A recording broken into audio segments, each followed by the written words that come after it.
wano kikwewuunyisa tewabaddeewo charge sheet nti ino omusango bagumusomedde, tewabaddeewo mujulizi yenna, tewabaddeewo nti prosecutor agambye nti ensonga ziizino ne zino ne zino.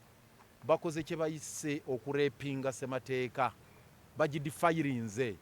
Article ya 28 erimu gye bayita right to fair hearing nti omuntu anaaweebwanga omukisa okwewozaako. Ino ye Magala TV. Kyabwe mukimanyi si kuwozesa bantu nti tufune obwenkanya, beekigendererwa kyabwe kuyisa muntu jasi mu process bakole bye baagala nga bwe bakoze ekintu kyakiiza Aaron. Naye kyakiiza Aaron olwaleero kyo kiyiseewo ku byali bibaddewo. Nze ndi convict owa kooti eno, baali bansingisizaako omusango mu mbeera y'emu nga gye bakuttemu Aaron Kiiza mu 2005 era akatambi bwe nkalabye ne kaplayinga back. Nange nali kubba bwe ntyo nga looya ne banjoola ne bakuba mu kaguli mu Dr. Besigye era nga mwali era bwe twatuukamu n'ahaginga ne twehaginga.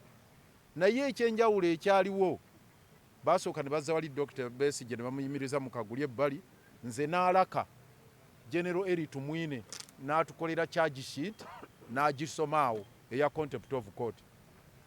N'atugamba kati mwewozeeko omusango muziza mwogedde kino mukoze kino ne kino ne kino mugamba kine tugwegaana. N'atandikawo okutuwozesa ebyamangu mangu mu ssaawa nga 2 n'amaliriza n'agutusingisa. Oyinza omuwaayo ka credit nti General Tumwine at least yatuwozesaako.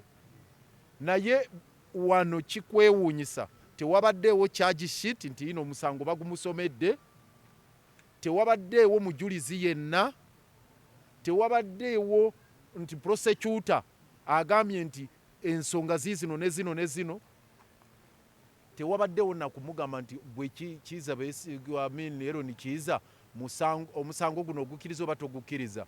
So mu bufunze bakoze kye bayise okurepinga ssemateeka, bagidifayirinze. Article ya 28 erimu gye bayita right to fair hearing nti omuntu anaaweebwanga omukisa okwewozaako. Ate bwe bagenda mu 44 ne bagamba right to fair hearing oba omuntu okwewozaako kiri non-derogable. Ekyo tekiteesebwako era tekiyina bw'oyinza kukijjawo. Oli ne bw'aba nga Aaron Kiiza ne bwe yalimiridde wali n'agamba ye kino kyonna nakikoze era oyina omuwuliriza. Naye Freeman Mugabe ne banne batumazeeko ebyewungula. Agenze mu chambers ze n'akoma obukomi kusoma ruling nti nsomye judgment. Tukanze gamba sebo malomuwuliriza wa. So kye bakoze musango munene nnyo eri ssemateeka. Era kiragira ddala omusango gwe bayita treason ogw'okumenya ssemateeka. So ekyo tebamenyibwa amateeka nabo bukulwanyisa. Kyekize kibeera ku bannaffe abazze mu kooti General Court Martial no Tribunal, kyekibadde ku Dr. Kiiza Besigye, Obed Lutale ne Aaron Kiiza. Olwaleero Aaron Kiiza nno kyeyoleka mu lwatu nti badde bamwetegekedde okumukola kino. Kubanga Aaron Kiiza munnamateeka, Dr. Kiiza Besigye ne Obed Lutale bamuwa instructions abakiikirire ne banna abalala. Kakati omugaana oti lwaki oba omugaana okugenda yeegatte ku balooya abalala, kiki oba otegeeza? Gw'osalirawo Dr. Besigye balooya balina okubeera nabo.